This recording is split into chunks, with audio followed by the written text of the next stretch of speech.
जो मुलगा ज्याने विमाने चोरली आणि FBI ला वर्षानुवर्ष चकवा दिला. कल्पना करा, फक्त 12 वर्षाचा एक मुलगा, जंगलाच्या मधोमध मोडक्या ट्रेलरमध्ये राहणारा, न कोणी सांभाळणारा, न भविष्याची कोणतीही दिशा, जो वर्षानुवर्ष पोलिसांना चकवा देतो, डझनवारी गाड्या चोरतो, शेकडो घरांमध्ये चोरी करतो, चोरलेली विमाने उडवतो आणि शेवटी एका चोरलेल्या विमानातून देशाबाहेर पळून जातो. ही आहे कोल्टन हॅरिस मूर याची थरारक सत्यकथा, ज्याला संपूर्ण जग ओळखते बेअरफूट बँडिट म्हणून. कोल्टन हॅरिस मूर मोठा झाला तो वॉशिंग्टन राज्यातील कॅमन आयलंड या छोट्या बेटावर. बाहेरून शांत दिसणारं पण आतून पूर्णपणे तुटलेलं आयुष्य. वडील ड्रग्सचे व्यसनी, आई दारूच्या आहारी गेलेली, घर दुर्लक्ष, गोंधळ आणि अस्थिरतेनं भरलेलं. शेजाऱ्यांनी नंतर सांगितलं की त्यांनी चाइल्ड प्रोटेक्टिव्ह सर्व्हिसेसला अनेकदा फोन केला होता.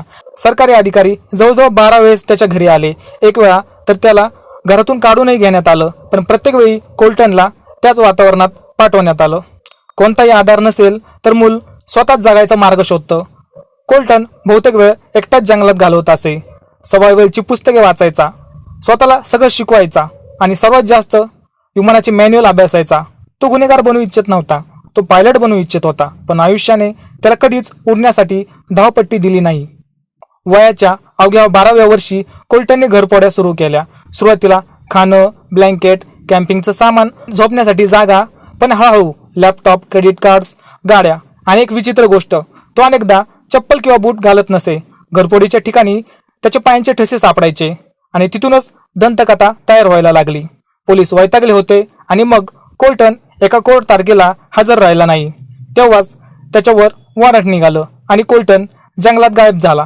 6 महिने तो इतरांच्या घरात शिरायचा, जंगलात झोपायचा, चोरी करून जगायचा. शेवटी पोलिसांनी त्याला पकडलं. 3 वर्षाची ज्युएनाइल डिटेन्शन शिक्षा सुनावण्यात आली. बहुतेक मुले तिथं गप्प बसून शिक्षा भोगत, पण कोल्टन तो तसा नव्हता. डिटेन्शनमध्ये 1 वर्षाहून अधिक थोडा काळ गेल्यावरती एका अनलक खिडकीतून कोल्टन निसटला. तो पुन्हा जंगलात परतला. पुन्हा घरपोड्या, पुन्हा गाड्या चोरणं आणि पळत राहणं. कित्येक महिने पोलीस त्याचा पाठलाग करत होते. एक दिवस तो चोरलेली मर्सिडीज चालवत होता. पोलीस त्याला थांबवायला गेले. कोल्टन चालत्या गाडीतून उडी मारून जंगलात पळून गेला. गाडीत मिळालं चोरलेली बॅग, एक डिजिटल कॅमेरा आणि त्या कॅमेऱ्यात एक सेल्फी. कोल्टनचा हसरा चेहरा. तो फोटो व्हायरल झाला आणि त्याची कहाणी संपूर्ण देशात पसरली. कोल्टनकडे कोणतेही औपचारिक फ्लाईट ट्रेनिंग नव्हतं, फक्त चोरलेली पायलट मॅन्युअल्स आणि यूट्यूब व्हिडिओ. पण त्याची जिद्द अतोनात होती. एक रात्री तो एका छोट्या विमान हँगरमध्ये घुसला. आत एक सिंगल इंजिन सेसा होतं. त्याने इंजिन सुरू केलं, रनवेवर आणलं आणि कसं कोण जाणे ते विमान हवेत नेलं. तो तब्बल 3.5 तास ते विमान हवेत उडवत राहिला. क्रॅश लँडिंग केली. कोणी जखमी झालं नाही. प्रशिक्षण नाही, परवाना नाही. पुढील 1 वर्षात अजून एक विमान चोरलं. ते 10 मैल उडवलं. तिसरं विमान 250 मैल उडवलं. पुन्हा क्रॅश लँडिंग. तो आता 16-17 वर्षाचा होता आणि FBI सुद्धा त्याच्या शोधात उतरली होती.